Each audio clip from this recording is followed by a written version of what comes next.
The champagne glass slipped from my hand before I could catch it. I wasn't drunk. I hadn't even taken a sip. But standing there in the hallway outside the ballroom, hidden behind a massive flower arrangement that probably cost more than my monthly rent, I felt like someone had punched me in the stomach. Thank God she didn't show up. Emily's voice carried through the half-open door, clear as a bell. My future daughter-in-law. The woman my son Jackson was about to marry in less than an hour. She was talking about me. I pressed myself against the wall, my heart hammering so hard I thought it might crack a rib. The champagne pooled at my feet, soaking into the expensive carpet, but I couldn't move, couldn't breathe. "I mean it," Emily continued, and I heard the clink of glasses. "Can you imagine? That woman in her discount store dress, probably smelling like French fries from that greasy diner she works at. This is supposed to be elegant." Before we go any further, take a second to subscribe and like the video. It really helps the channel grow. And tell us in the comments, what would you do in this situation? Someone laughed. Female, high-pitched, one of Emily's bridesmaids probably. "Does Jackson know you feel this way?" another voice asked. "Jackson knows his mother is an embarrassment," Emily said. "He won't admit it out loud, but why do you think he didn't make her mother of the groom? Why do you think she's seated in the back row like some random cousin nobody likes?" My hands were shaking. I looked down at them, these hands that had scrubbed floors, flipped burgers, washed dishes for 30 years to put Jackson through school. These hands that had held him when he was sick, that had worked double shifts so he could have new shoes, that had never, ever stopped fighting for him. I was 48 years old, and in that moment, I felt ancient. The diabetes made my fingers tingle sometimes, made me tired in ways I couldn't explain to anyone. But I kept working at Romano's cafe because my pension was a joke and my savings account was even funnier. I'd given everything to Jackson. Everything. And this is what I got. I should have walked away, should have left the building, called a cab, gone home to my one-bedroom apartment, and cried into my pillow like a normal person. Instead, I stayed for the entire wedding, though every part of me screamed to leave. I sat in the back row exactly where they had placed me, trying to remain invisible as I watched my son marry a woman who clearly despised me. I observed Michael, my ex-husband, moving around the venue like he owned the place. His new Rolex gleamed under the lights every time he shifted, a symbol of the life he had built after abandoning us. He had left us when Jackson was just 7, running off with his secretary in a predictable, cliched affair straight out of a bad movie. Now, here he was, walking around the reception with the pride of a father who had it all, acting as though he had never hurt anyone. Jackson looked so happy, and that was the hardest part for me to bear. He gazed at Emily as if she were his entire world, his eyes filled with admiration, affection, and love. And then there was me, his mother, the woman who raised him, who gave him everything. He didn't look at me once, not a single time during the ceremony, not during the vows, not even when they exchanged rings. He didn't acknowledge me, not even a glance. It was as if I didn't exist in his world anymore. That realization crushed me more than anything. When it was all over, I quietly slipped away during the reception. No one noticed. No one cared. I took the bus home because I couldn't afford an Uber, and sat there in my discount store dress, watching the world pass me by. Teenagers blasted their music from their phones, their laughter cutting through the air, while a drunken man sprawled across 3 seats, completely oblivious to everything. This was my life. This was what I had earned after 3 decades of sacrifice. But something shifted in me that night. A cold, hard weight settled deep inside my chest, just next to my heart. For years, I had prided myself on being kind, understanding, patient, always the bigger person. I had swallowed every insult, every humiliation, and I kept smiling. But not anymore. I was done. 3 days later, Margaret found me still in my bathrobe, eating cereal straight from the box. "You look like hell," she said as she walked in, using the spare key I had given her years ago. "Thanks for the pep talk," I muttered, not bothering to look up. Margaret Brandon had been my friend since high school. She was one of those rare people who never seemed to age, 50 years old but looked 40, with silver hair worn in a chic bob and sharp clothes that still made her look like she belonged in a newsroom. She carried herself like someone who hadn't retired from her long journalism career 2 years ago. She sat down across from me, moving the cereal box aside, and fixed me with one of those knowing gazes, the same look she'd always had as a journalist, the kind that made you feel like she could see right through you. "Tell me," she said simply. So I did. I told her everything. I recounted the wedding, the humiliating words Emily had said, and how Jackson had looked right through me, as if I didn't even exist. I explained how I had spent my entire life working myself to exhaustion, how Michael had waltzed back into Jackson's life 5 years ago with his wealth and his connections, and suddenly, I was the one who didn't matter anymore. Margaret listened quietly, not interrupting a word. When I finished, there was a long pause as she absorbed everything. "What are you planning to do?" she asked finally, her voice full of concern. "Nothing," I said, barely above a whisper. "What can I do? He's an adult now. He made his choice, and I have to respect that." "That's not true," she replied sharply, her tone uncharacteristically forceful. I looked up, startled. Margaret rarely used such strong language. "You're going to just roll over and take this?" she asked, her eyes narrowing in disbelief. "You're going to let that little princess treat you like garbage and let your son pretend you don't even exist?" "What do you want me to do, Margaret?" I snapped. "Show up at their house and scream at them? That would just prove Emily right.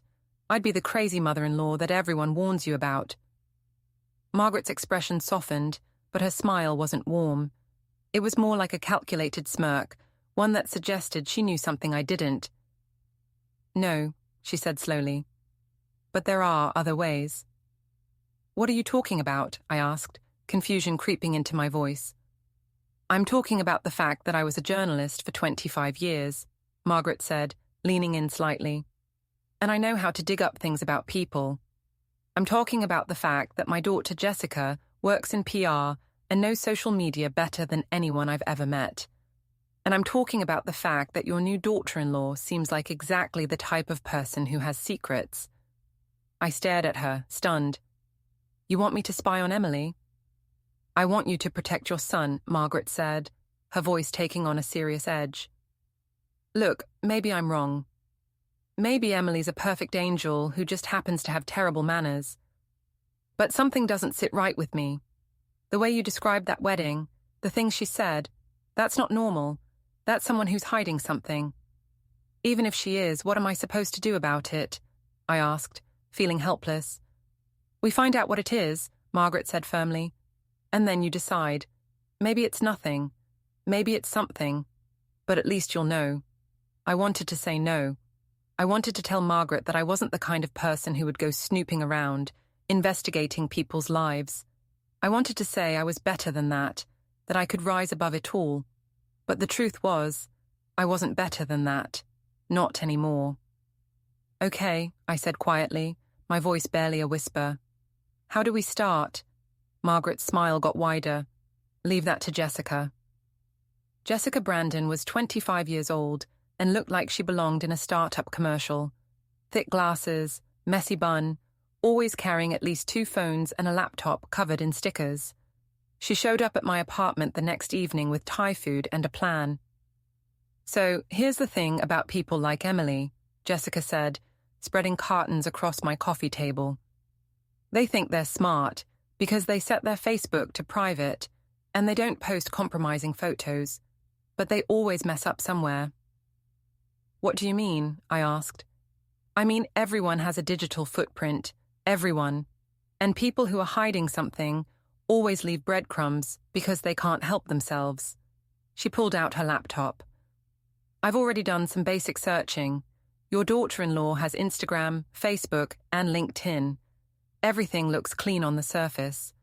Perfect couple photos with Jackson, professional headshots, inspirational quotes about design and marriage. So she's careful.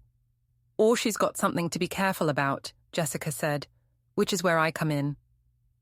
I'm going to create a profile. Not of me, of someone Emily would want to be friends with.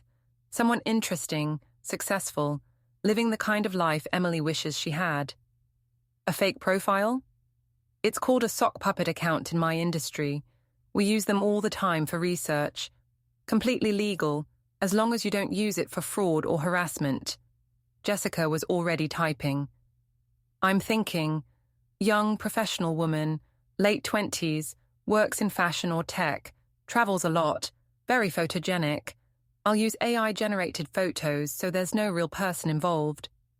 And then what? Then I'll send her a friend request with a message, Jessica said, her fingers already typing as she spoke. Something casual, like we have mutual friends or we're in similar industries. If she accepts, I can see everything she posts, everyone she talks to, all her connections. People share more than they realize once they think you're part of their circle. I watched her work, her fingers moving rapidly across the keyboard with a calm precision I couldn't help but admire. Within 20 minutes, she had created an entire fake identity. She leaned back in her chair and turned the screen towards me. Meet Olivia Martin, Jessica said with a smirk. She's a marketing consultant who just moved back to the city after 2 years in Singapore. Loves interior design, yoga, and artisanal coffee. She's exactly the kind of person Emily would want to network with. I stared at the profile picture, a beautiful woman with dark hair, dressed in an expensive-looking outfit, standing in front of a stunning European cityscape. It was perfect. This feels wrong, I said quietly, feeling a pang of guilt settle in my stomach.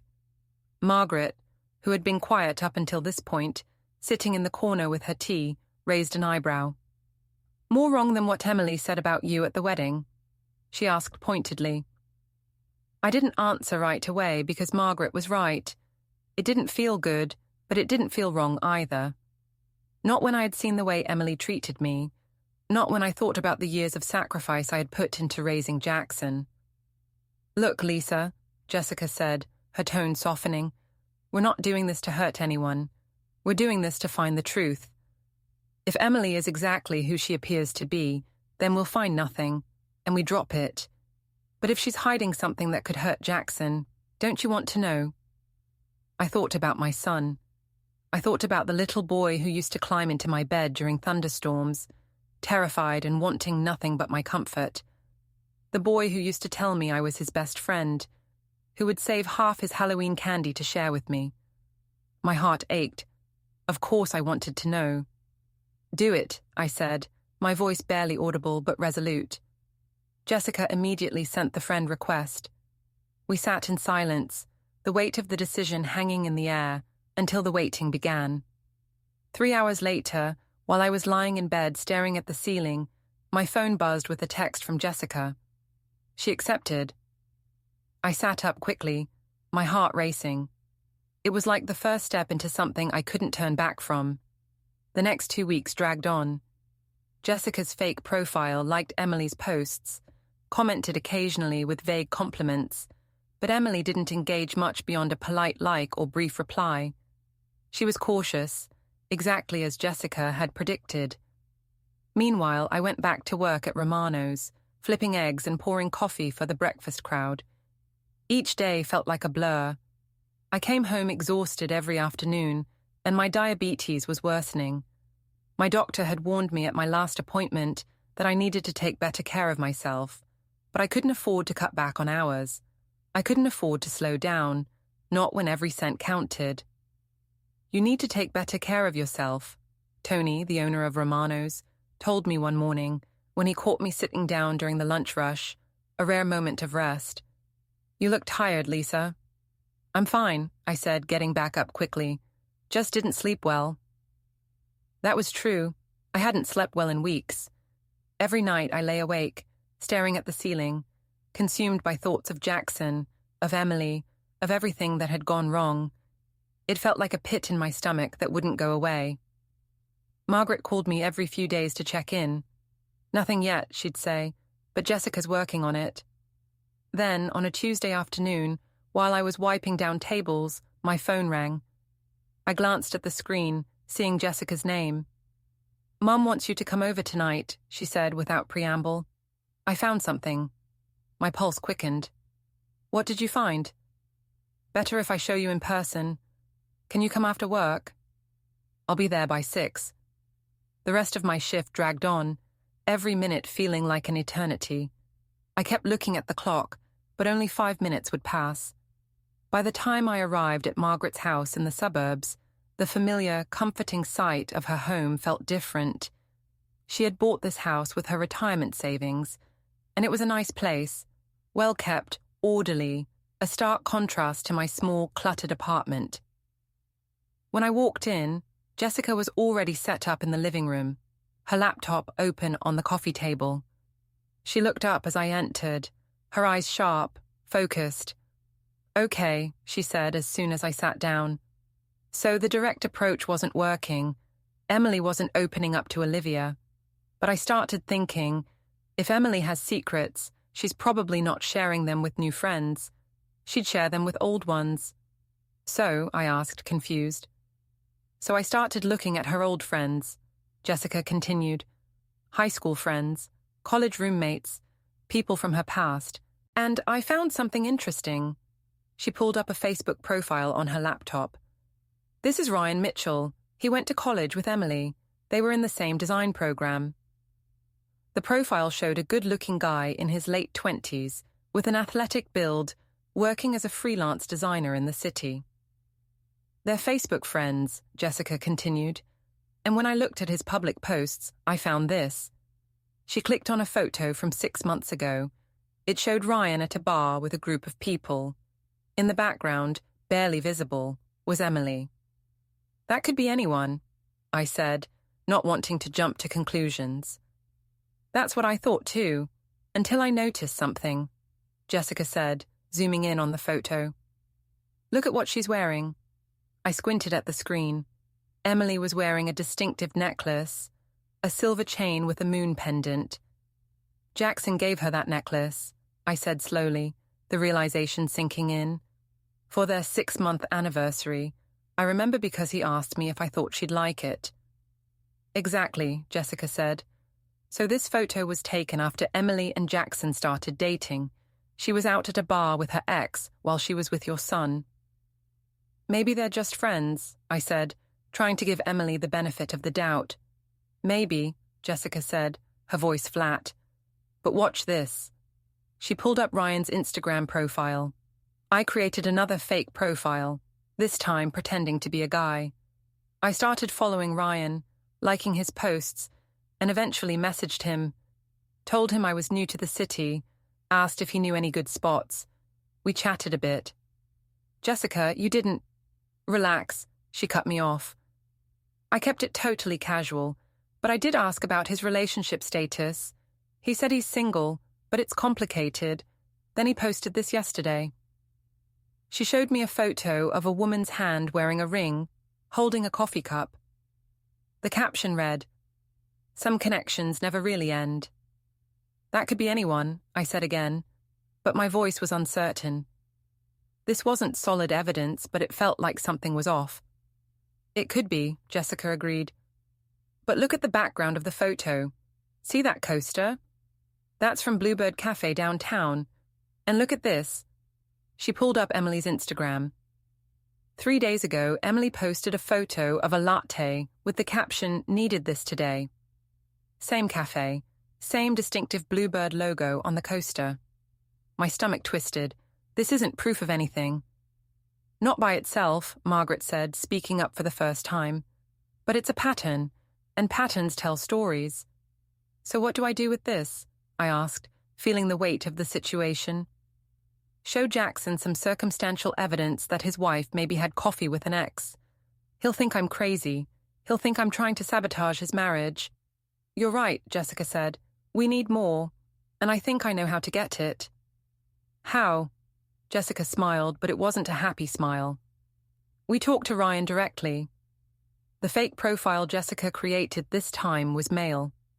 Brandon Walsh, a 30-year-old photographer, new to the city, looking to network with other creative professionals. I'm going to approach this carefully, Jessica explained. I'll follow Ryan, like some of his work, eventually slide into his DMs with questions about the local design scene. If he's the type to brag or overshare, he might mention Emily. And if he doesn't, then we try something else. But Lisa, you need to prepare yourself. This might not go anywhere. We might be reading into things that aren't there. But we weren't. 2 weeks after Jessica made contact with Ryan, she called me at work. I stepped outside into the alley behind Romano's, my breath fogging in the cold November air. He's talking, Jessica said. Not about Emily specifically, but about a complicated situation with someone who's married. He's being vague, but he's definitely seeing someone who's not available. That could be anyone. It could be. But he also mentioned that this person works in interior design, and they've known each other since college. Lisa, how many married interior designers from his college do you think he's regularly seeing? I leaned against the brick wall, feeling sick. What else did he say? That's where it gets interesting. He said they've been on and off for years, even before she got married. He said he knows it's wrong, but he can't help himself. And then he said something else. What? Jessica's voice got quiet. He said she's pregnant and he doesn't know what to do. The world tilted. I had to grab the wall to keep from falling. Pregnant, I repeated. I didn't want to tell you until I was sure, but I checked Emily's Instagram again. She posted a photo 2 days ago of her and Jackson at a doctor's office. Caption said, "Big news coming soon," with a heart emoji. I couldn't breathe. Does Jackson know? About the pregnancy? Based on the post, I'd say yes. But Lisa, I don't think Ryan is lying. I think Emily is pregnant and Ryan thinks the baby might be his. We need proof, I said. Real proof. Not just some guy's DMs and coincidental coffee shop photos. I'm working on it, Jessica said. But you need to decide how far you're willing to take this. Because if we keep digging and we find what I think we're going to find, your son's world is going to explode. If Emily is cheating on him, if she's pregnant with another man's baby, his world is already exploding, I said. He just doesn't know it yet. After I hung up, I stood in that alley for a long time, watching my breath cloud in the cold air. Part of me wanted to stop this whole thing, to walk away and let Jackson live in ignorant bliss. But I kept thinking about Emily's voice at the wedding. Thank God she didn't show up. I kept thinking about how Jackson had looked through me like I was nothing. And I kept thinking about that baby, about Jackson raising a child that might not even be his, while Emily and her lover laughed behind his back. No. If Emily wanted to treat me like garbage, if she wanted to use my son, she was going to learn that even garbage could bite back. I pulled out my phone and texted Jessica. Keep digging. I want everything. Margaret came over that weekend with wine and sympathy. How are you holding up? She asked, settling onto my worn couch. I'm fine. You're a terrible liar. I poured myself a glass of wine, even though I knew it wasn't the wisest choice, considering I wasn't supposed to mix alcohol with my diabetes medication. But in that moment, I didn't care. I took a sip, letting the warmth of the wine spread through me as I stared into the glass, lost in thought. I keep wondering if I'm doing the right thing, I murmured to myself, more out of habit than actual hope for an answer. What if I'm wrong about Emily? What if she really is pregnant with Jackson's baby, and Ryan is just some delusional ex trying to stir up trouble? Margaret, who had been quietly sitting across from me, didn't miss a beat. Her voice was steady, even as she leaned forward slightly, her eyes locked onto mine. And what if you're right? She asked, her words sharp but not unkind. What if Emily is playing your son, and you do nothing about it? I exhaled deeply, rubbing my temples, as though that might help clear my mind. Then I'd be protecting him, I said, though even I wasn't sure I believed it. But Margaret, what if I show him this evidence and he doesn't believe me? What if he chooses her anyway? What if I end up destroying our relationship for nothing? Margaret's gaze softened, and she let out a quiet sigh. Your relationship is already destroyed, she said gently, as though it pained her to speak the truth aloud. Jackson stopped seeing you as his mother a long time ago. Emily didn't do that, he did. Michael did. But Emily, she just made everything worse. If she's cheating on him, he deserves to know the truth, even if it's going to hurt him. I stared at her for a long moment, feeling the weight of her words settle heavily in the pit of my stomach. The glass of wine felt suddenly too heavy in my hand. I took a long, deep drink, hoping it would numb the thoughts swirling around in my mind. When did everything get so complicated? I muttered, almost to myself. Margaret's lips curved into a sad smile, and she shrugged slightly, her eyes tired but knowing. When you had a kid, she said softly, that's when it always gets complicated. My phone buzzed suddenly, breaking the moment of silence. I glanced down at the screen and saw a text from Jessica. Call me, now. My stomach tightened, a sense of unease creeping up on me. Without wasting another second, I dialed her number, my hands trembling slightly as I pressed the phone to my ear. The line clicked open, and Jessica's voice was urgent, no pleasantries, just straight to the point. I've got something, she said. Ryan posted a story on Instagram about an hour ago. It's already expired, but I managed to screenshot it. It's a photo of him at what looks like a hotel bar, and in the background, you can see someone who looks like Emily. Looks like, I asked, trying to keep my voice steady despite the rapid pounding of my heart. Jessica hesitated for a moment, as though double-checking the details in her mind. I'm 90% sure it's her. Same hair, same build. She's wearing a coat I've seen in her Instagram photos. But Lisa, there's more. I've been tracking Ryan's location tags for the past week.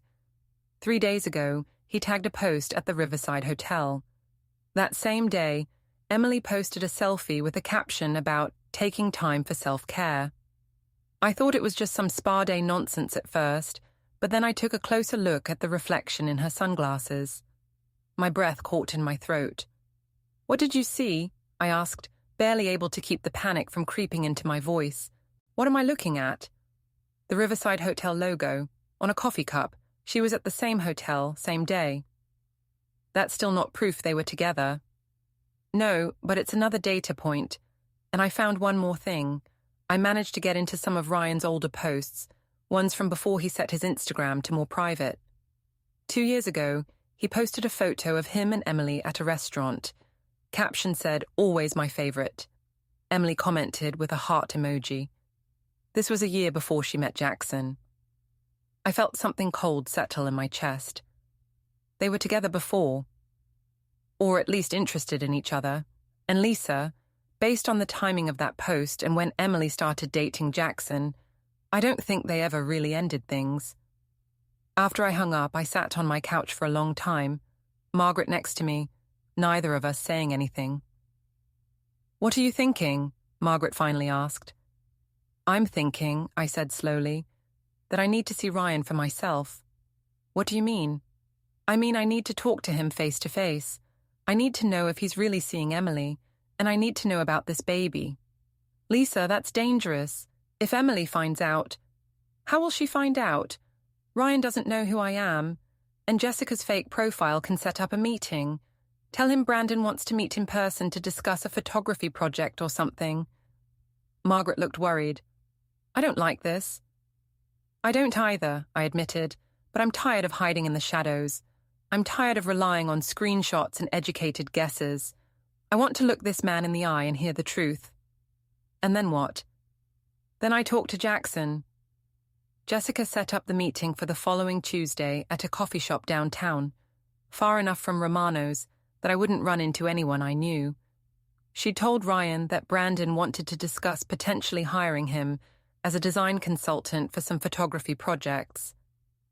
I got there 30 minutes early and sat in the back corner where I could see the door. My hands were shaking so badly I could barely hold my coffee cup. Ryan walked in at exactly 2 o'clock. He was even better looking in person, tall, athletic, with the kind of effortless style that probably cost a fortune but looked casual. He ordered an espresso and sat down near the window, checking his phone. I watched him for 5 minutes, trying to build up courage. This was insane. I was about to approach a complete stranger, and interrogate him about his relationship with my daughter-in-law. What was I even going to say? But then he smiled at something on his phone, and I saw the way his face softened, and I knew. I knew that smile. That was the smile of someone in love. I stood up before I could talk myself out of it. "Ryan Mitchell," I said, walking over to his table. He looked up, confused. "Yeah? Are you Brandon? I thought—" "I'm not Brandon," I said, sitting down across from him. "Brandon doesn't exist. I'm Lisa Hale, Jackson's mother." The color drained from his face. "I don't know what you're—" "Don't lie to me," I said. "I know about you and Emily. I know you've been seeing each other. I know she's pregnant and you're not sure if the baby is yours or my son's." Ryan stared at me for a long moment. Then he laughed, but it sounded broken. "She told you." "Emily didn't tell me anything. I figured it out myself." "Look, Ms. Hale, I don't want any trouble." "Then tell me the truth. Are you sleeping with my son's wife?" He looked around the coffee shop nervously, like he was checking for exits. Finally, he leaned forward and spoke in a low voice. "It's not like that," he said. "Emily and I, we have history. We were together in college, on and off for years. When we graduated, I wanted to get serious, but she wasn't ready. She said she needed to focus on her career, so we broke up. And then she met Jackson. Yeah, and I was happy for her, I really was. Jackson seems like a good guy. Stable, successful, everything she said she wanted." Ryan's jaw tightened. "But 6 months after their wedding, she called me. Said she made a mistake. Said she married Jackson for security, but she still loved me." "And you believed her?" "I didn't want to. I told her to work it out with her husband, that I wasn't going to be the other man. But she kept calling, kept texting. She said Jackson was boring, that he didn't understand her, that she felt trapped. So you started seeing her again." Ryan looked down at his espresso. "We'd meet up sometimes, just for coffee at first, then drinks, then it became more, and now she's pregnant and I don't know what to do. She says the timing works out for both of us, that there's no way to know for sure who the father is without a paternity test, but she's scared to take one because Jackson would wonder why." I felt sick. "Does Jackson have any idea?" "I don't think so. Emily's careful. She's good at compartmentalizing. With Jackson, she's the perfect wife. With me, she's herself. The real Emily. Not the version she performs for everyone else." I stared at him, at this man who'd been sleeping with my son's wife, who'd helped destroy Jackson's marriage, and I felt nothing but cold rage. "Are you going to tell Jackson?" he asked nervously. "What do you think?" I said. "Look, Ms. Hale, I know this is messed up. I know I shouldn't have gotten involved, but Emily and I, what we have is real. What she has with Jackson is just an arrangement. He provides stability. She provides the picture-perfect wife. But that's not love. That's not what a marriage should be. And you think sneaking around behind his back is better? I think Emily deserves to be happy, and so do I. And so does Jackson, honestly. He deserves someone who actually loves him, not someone who's just using him for his money and his nice house and his respectability." "You have no idea what Jackson deserves," I said, standing up, "but I'm going to make sure he gets it, starting with the truth." "Wait," Ryan said suddenly, grabbing my arm. His grip was firm, but I yanked my arm away sharply, not wanting to feel any part of his touch. "If you tell him, Emily will know I talked to you," he continued, his voice trembling slightly. "She'll never forgive me." "That's your problem, not mine," I replied coldly, not even looking at him as I turned and walked out of the coffee shop, my steps quick and deliberate. Once I was outside, I took a breath, trying to calm the rush of adrenaline that pulsed through my body. I had to stay focused. When I finally got home, I wasted no time. I called Jessica, pouring out every detail of my conversation with Ryan. "So what now?" Jessica asked after I finished recounting everything. "Now we get proof. Real proof. Something Jackson can't deny," I said, the determination clear in my voice. "How?" Jessica asked, her tone filled with both curiosity and concern. I don't know yet, I admitted, but there has to be a way. The answer came 3 days later, and from the least likely of sources. I was at work, refilling salt shakers during the quiet afternoon lull, when my phone rang. The number was unknown. I almost didn't pick up, but something in my gut told me I should. "Hello," I answered, my voice cautious. "Ms. Hale? This is Ryan Mitchell." My heart skipped a beat, a sudden coldness washing over me. "What do you want?" I asked, my voice tight. "I've been thinking about our conversation, about what you said, about Jackson deserving to know the truth. And you're right, he does." I paused, waiting for him to continue. "Okay," I said slowly, not sure where this was going. "Emily texted me last night. She wants to meet tomorrow. She's been doing that lately. Meeting me while Jackson thinks she's at yoga or running errands. She says she needs to see me, that the pregnancy is making her emotional, and Jackson doesn't understand." I could hear his hesitation, like he was deciding how much to reveal. "Why are you telling me this?" I asked, the words slipping out before I could stop them. "Because I want you to see it for yourself," he said. "I want you to have proof that this isn't just some bitter ex making things up. Tomorrow at 2:00, she's meeting me at the Riverside Hotel. Same place we've been meeting for months. If you're there, if you see us together, you'll have the evidence you need." I was quiet for a long moment, trying to process what he was offering. "Why would you do this?" I finally asked. "Why would you help me?" Ryan was quiet for a beat, and then he spoke, his voice soft but laced with a hint of exhaustion. "Because I'm tired of being the other man. I'm tired of watching Emily lie to everyone, including herself.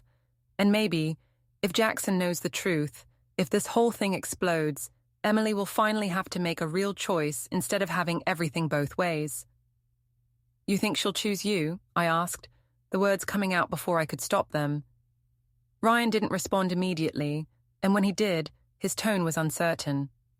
"Honestly, I don't know, but at least we'll know where we stand, all of us." When he hung up, I sat there for what felt like an eternity, the weight of his words pressing down on me. This could be a trap, I thought. Ryan could easily warn Emily and turn the whole situation around to make me look like the crazy, obsessive mother-in-law. But what if he was telling the truth? What if this was my one chance to get undeniable proof, the kind that Jackson could never deny? I had to act quickly. I called Margaret right away. "I need you to come with me tomorrow," I said, the urgency in my voice palpable. "Ryan says Emily is meeting him at a hotel. He wants me to see them together." "Lisa, this sounds like a setup," Margaret warned, her voice cautious, concerned. "Maybe," I said, my frustration rising. "But Margaret, I'm running out of options. Jackson won't talk to me. Emily has him completely fooled. If I can just see them together, if I can take photos, video, anything, something concrete that Jackson can't explain away." Margaret was silent for a moment, weighing my words. Finally, she sighed. "Okay," she said, "I'll come. But we're being smart about this. We stay hidden, we don't confront anyone, we just observe and document. Agreed?" "Agreed," I said without hesitation. The next day felt like it stretched on for an eternity. I called in sick to work, telling Tony I had a doctor's appointment. At 1:30, Margaret picked me up, and we drove to the Riverside Hotel in tense silence. Both of us were on edge, not knowing what to expect, but knowing it was something we couldn't back out of. The hotel wasn't luxurious, but it was nice, upscale enough to host business travelers, but still the kind of place where affairs could easily unfold unnoticed. We parked across the street, our car angled just right so we could get a clear view of the entrance. "What if they don't show?" Margaret asked, breaking the silence, her voice a mixture of doubt and concern. "Then we go home, and I figure out Plan B," I said, my eyes glued to the hotel entrance. At 1:55, Ryan walked into the hotel, looking casual yet sharp in jeans and a leather jacket. He didn't look back, but I knew it was him. "That's him," I whispered to Margaret, my heart pounding in my chest. We waited. At 2:07, Emily pulled up in her silver sedan, the car Jackson had bought her as a wedding present. She got out, looked around nervously, then walked into the hotel. "There she is," Margaret whispered. My hands were shaking. I pulled out my phone and started recording video of the hotel entrance, making sure to capture the timestamp. "How long do we wait?" Margaret asked. "I don't know. An hour? 2?" As it turned out, we didn't have to wait that long. 45 minutes later, the hotel door opened and Emily and Ryan walked out together. They were standing close, not quite touching, but intimate in a way that made it clear they weren't just friends. Ryan said something and Emily laughed, touching his arm. I recorded everything. Then Ryan leaned down and kissed her, right there in front of the hotel, in broad daylight where anyone could see. It wasn't a quick peck. It was a real kiss, the kind that told a story. Emily pulled back, said something that made Ryan smile, then got in her car and drove away. Ryan watched her go, then walked to his own car. I stopped recording. "Did you get it?" Margaret asked. "I got it," I said. My voice sounded strange, distant. "I got everything." We sat there for a few more minutes, neither of us speaking. Then Margaret started the car. "What are you going to do now?" she asked as we drove away. "I'm going to show Jackson," I said, "and this time he won't be able to deny it." I called Jackson that night. He didn't answer. I called again. Voicemail. I stared at the text on my phone screen. "I need to see you. It's important. Please." The words hung there for a while, as though they carried the weight of everything I wanted to say but never could. I hit send and waited. No response. The next morning, I tried again. "Please, Jackson, we need to talk." Still nothing. The silence was deafening. By the third day, my patience was wearing thin, and the worry was making my hands shake as I typed out another message. "This is about Emily. I have something you need to see." The 3 little dots appeared, then disappeared, and then appeared again. I held my breath. "I don't want to hear any more conspiracy theories about my wife." The message came through like a slap to the face. I quickly typed back, "It's not a theory. I have proof, video proof. Please just meet me for coffee. 10 minutes. If you don't believe me after that, I'll leave you alone forever." The dots flashed again, dragging on forever, stretching my hope and anxiety into a thin thread.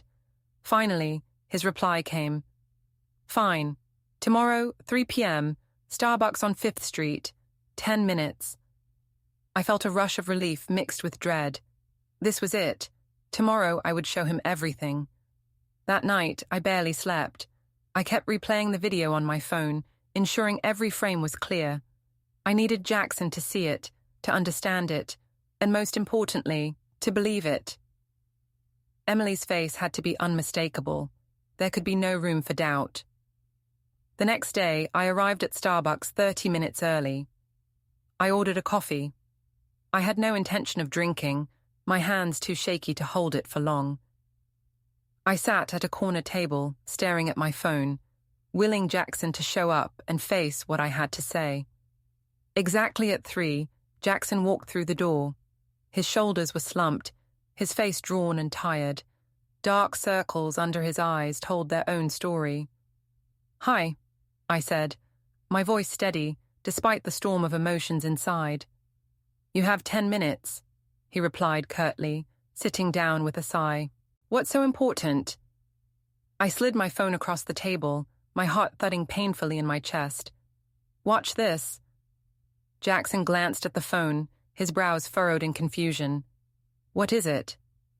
"Just watch, please," I urged him, my voice barely above a whisper. He picked up the phone and hit play. I watched his face closely, every tiny change in his expression magnified under the tension between us.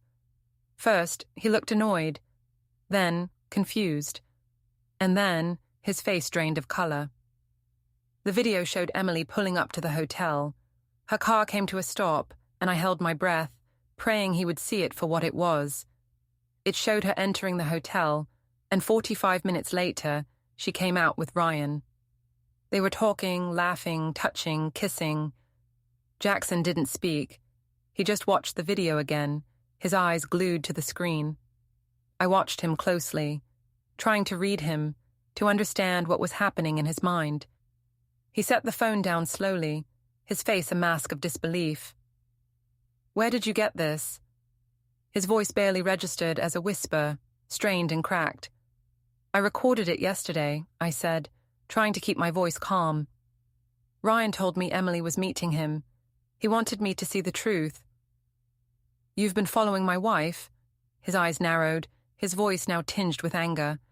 "I've been trying to protect you," I said, my words firm now, as though I was finally saying the things that needed to be said.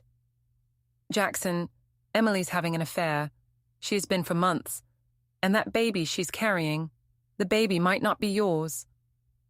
"Stop," Jackson said, his voice shaking. "Just stop." "I know this is hard to hear," I said, my heart pounding, "but you need to know the truth. Emily's been lying to you. She married you for money and kept her real boyfriend on the side. And now she's pregnant and doesn't even know whose baby it is."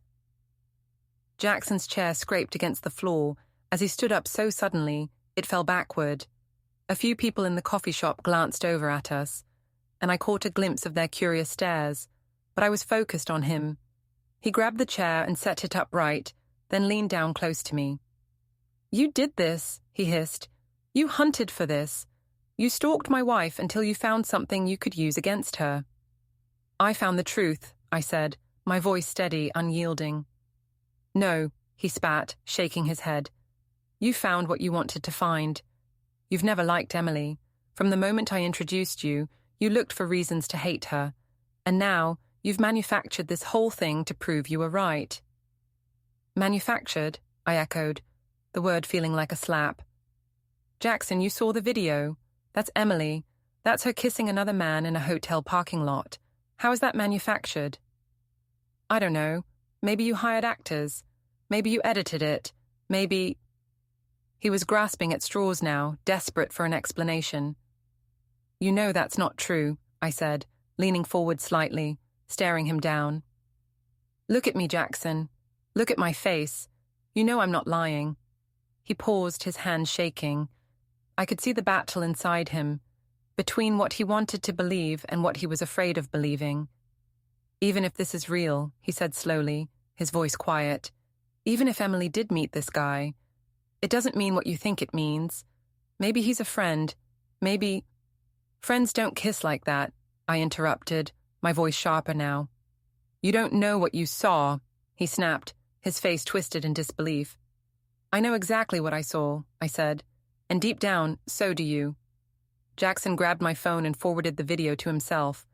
Then he threw my phone back on the table. "I'm going to talk to Emily," he said.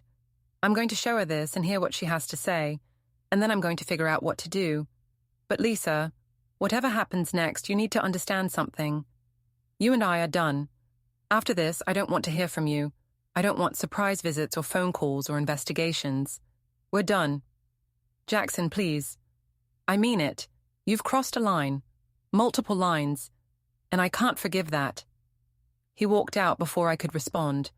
I sat there in that Starbucks, surrounded by people typing on laptops and ordering seasonal drinks, and I felt nothing.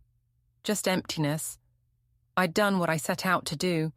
I'd shown Jackson the truth. But the look on his face when he walked away, that wasn't gratitude. That was betrayal. Margaret called an hour later. "How did it go?" "He took the video. He's going to confront Emily." "That's good, right? That's what you wanted." "He also told me we're done, that after this he never wants to see me again. He's angry. He'll calm down." "Maybe. Or maybe he means it." I went home and waited. 3 days passed with no word from Jackson. I went to work, came home, took my medication. The diabetes was getting worse. I could feel it in the constant exhaustion, the way my hands shook, the blurred vision that came and went. On the 4th day, someone knocked on my door. I opened it expecting Margaret or maybe a delivery person. It was Emily. She looked terrible, pale, red-eyed, her hair pulled back in a messy ponytail. Her hand rested on her slightly rounded belly. "What are you doing here?" I asked.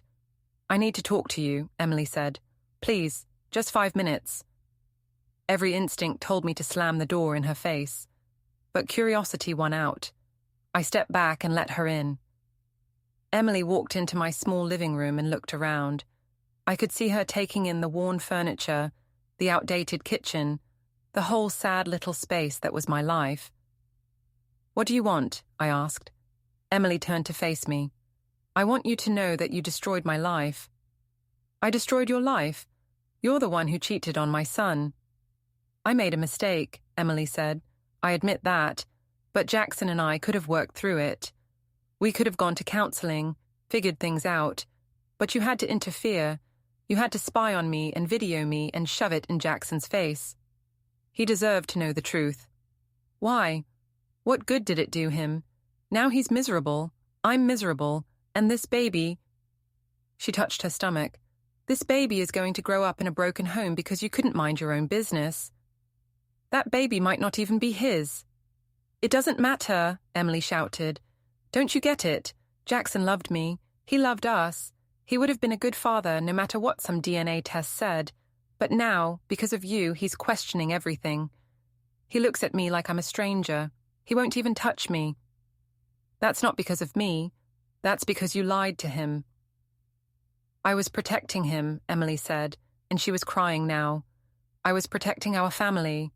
Yes, I made mistakes. Yes, I saw Ryan when I shouldn't have. But I chose Jackson. I married him.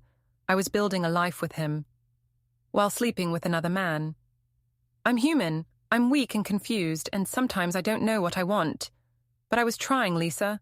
I was really trying to be a good wife. And then you came along and destroyed everything. You destroyed it yourself the moment you started cheating. Emily wiped her eyes. You want to know why I really married Jackson? It wasn't just for money.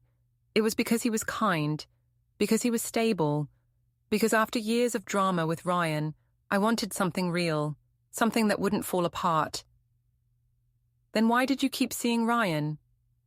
Because I'm an idiot, because old feelings don't die just because you say vows. But I was working on it. I was trying to end things with Ryan, to commit fully to Jackson, and then you ruined everything. I didn't ruin anything. I exposed the truth. Emily stared at me with pure hatred. You couldn't stand it, could you?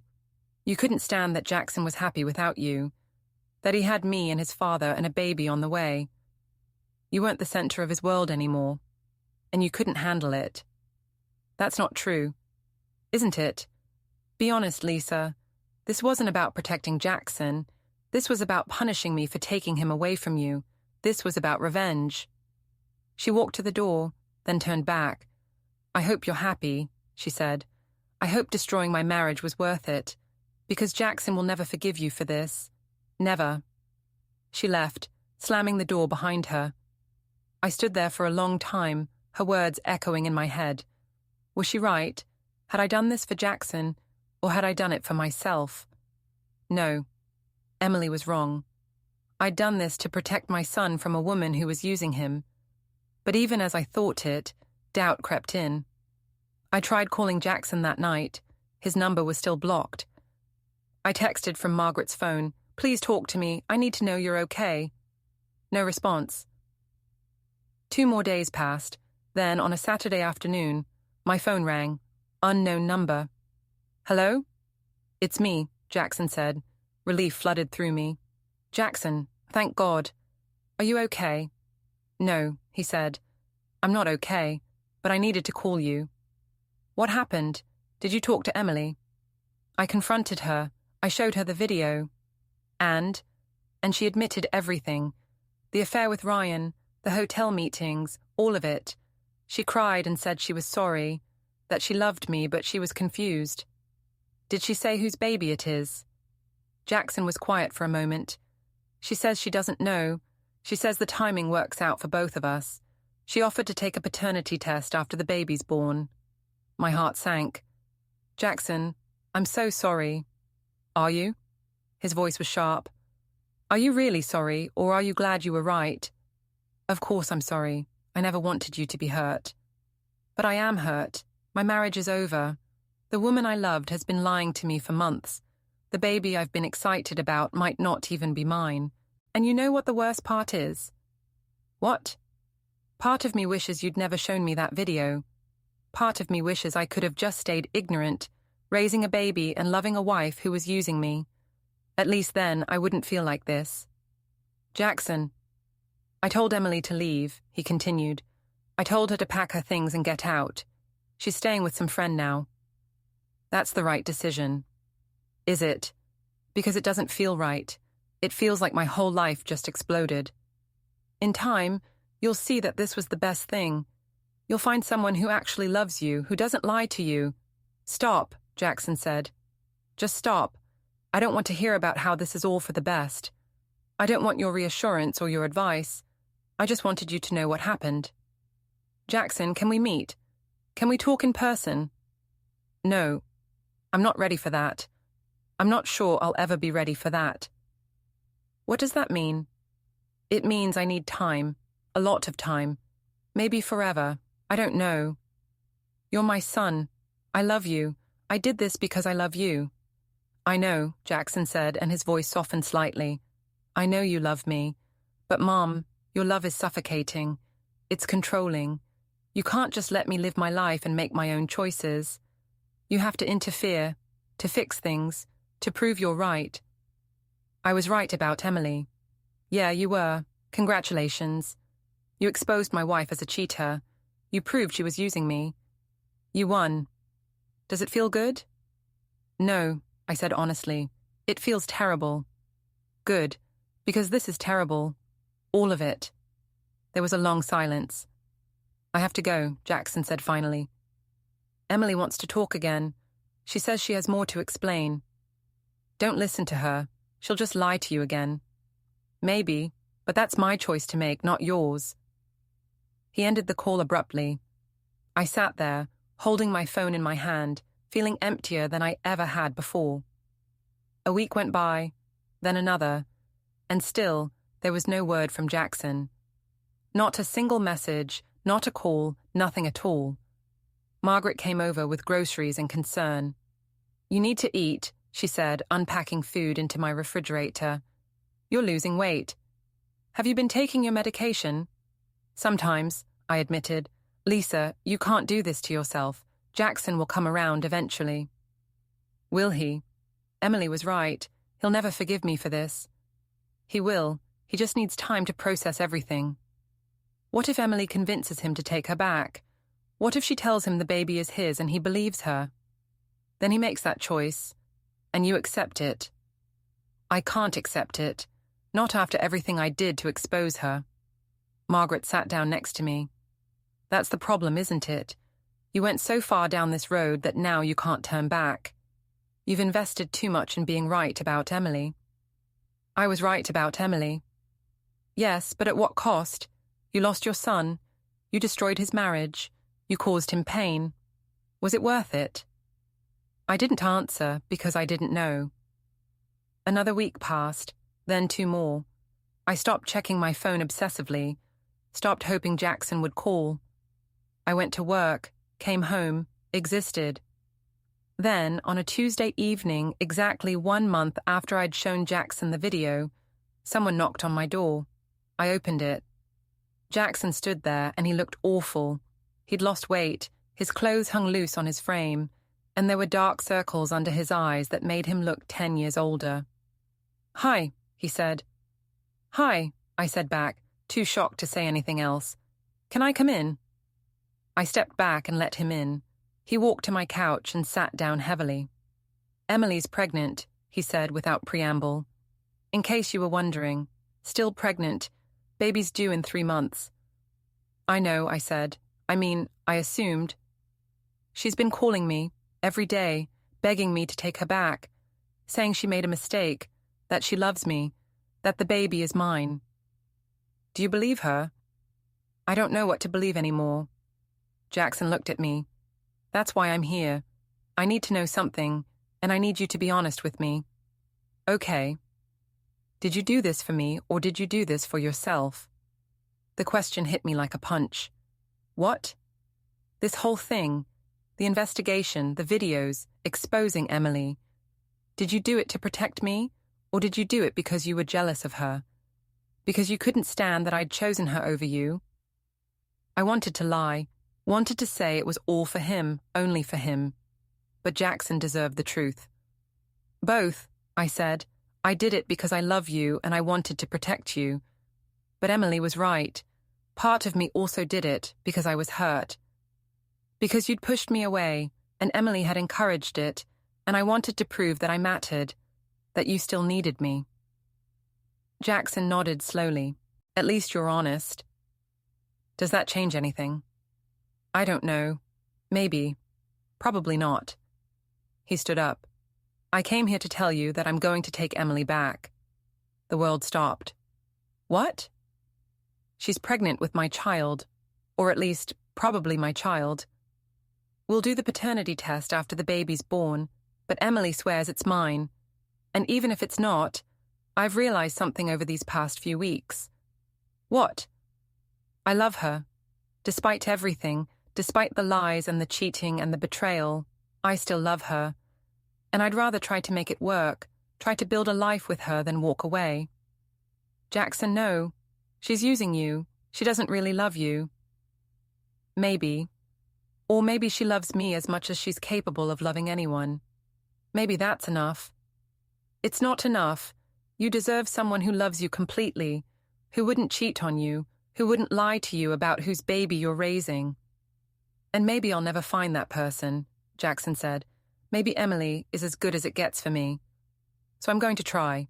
I'm going to take her back, raise this baby, and see if we can make our marriage work. You're making a huge mistake. Probably, but it's my mistake to make.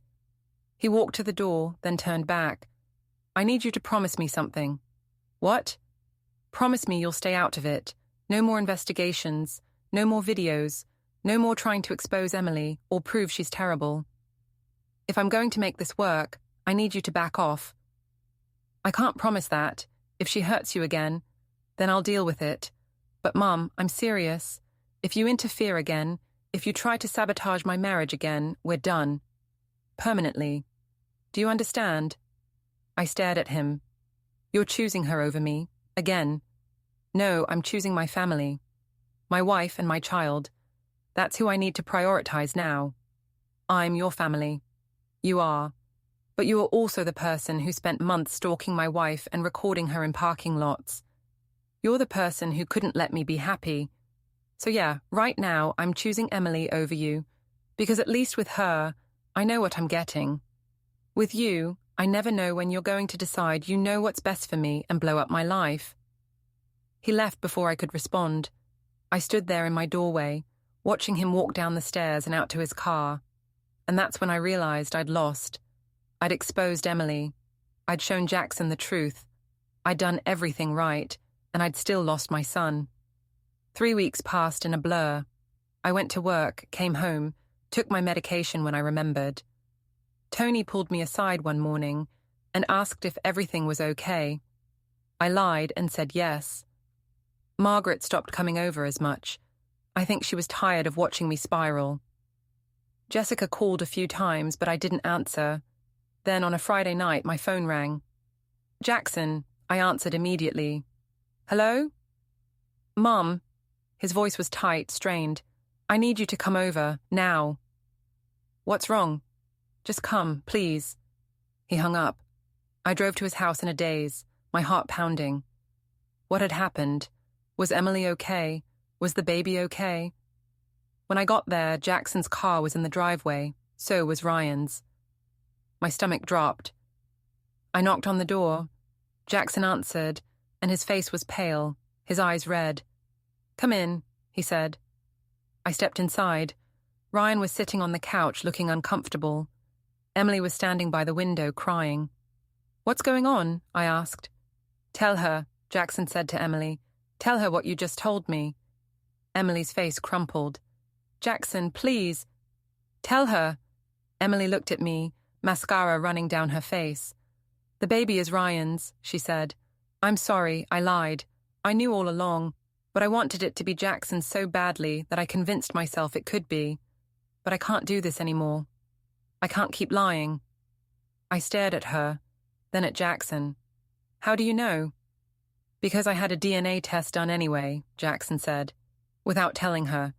I used one of those early pregnancy tests that can determine paternity. The results came back today. Ryan is the father. I looked at Ryan. He had his head in his hands. I'm sorry, Emily said, still crying. I'm so sorry. I never meant for any of this to happen. I just wanted to have it all. You and Ryan and a family and... Get out, Jackson said quietly. What? Get out of my house, both of you, now. Jackson, please, can we talk about this? Emily begged. There's nothing to talk about. You've been lying to me for months. You're pregnant with another man's child. There's no coming back from that. But I love you. No, you don't, Jackson said. You love the life I gave you. You love my money and my house and my stability. But you don't love me. You never did. Ryan stood up. Jackson, I'm sorry. I know that doesn't mean anything, but I am. I never wanted to hurt you. Then you shouldn't have slept with my wife, Jackson said coldly. Get out, both of you. Emily tried one more time. Jackson, where am I supposed to go? I'm pregnant. I don't have anywhere. That's not my problem anymore. You have Ryan. He's the father of your baby. That makes him your responsibility now, not me. Ryan moved toward Emily. Come on, he said gently. Let's go. Emily looked at Jackson one last time, her face a mess of tears and desperation. Then she let Ryan lead her out. The door closed behind them. Jackson stood there for a long moment, not moving. Then his legs gave out and he collapsed onto the couch. I rushed over and sat next to him. You were right, he said, about everything. Emily was using me. The baby wasn't mine. You tried to tell me and I wouldn't listen. I'm so sorry, I said. I took her back, Jackson said, and he started crying. Real, gut-wrenching sobs. After everything you showed me, after all the evidence, I still took her back, because I loved her, because I was an idiot. I put my arm around him and held him while he cried. What do I do now? He asked between sobs. My marriage is over. My wife is pregnant with another man's baby. How do I come back from this? One day at a time, I said. You survive this one day at a time. I should have listened to you from the beginning. You loved her. That's not a crime. It feels like one. Jackson pulled away and wiped his eyes. I'm filing for divorce tomorrow, and this time, I'm not changing my mind. Good. Mom, he said, looking at me. I'm sorry. For everything. For pushing you away, for not believing you, for choosing Emily over you again and again. You were trying to protect me, and I treated you like you were the enemy. You don't have to apologize. Yes, I do. You were right about Emily from the very beginning. You saw through her when I was too blind to see the truth. And instead of thanking you, I cut you out of my life. You were in love. Love makes people blind. Yeah, well, I'm not blind anymore.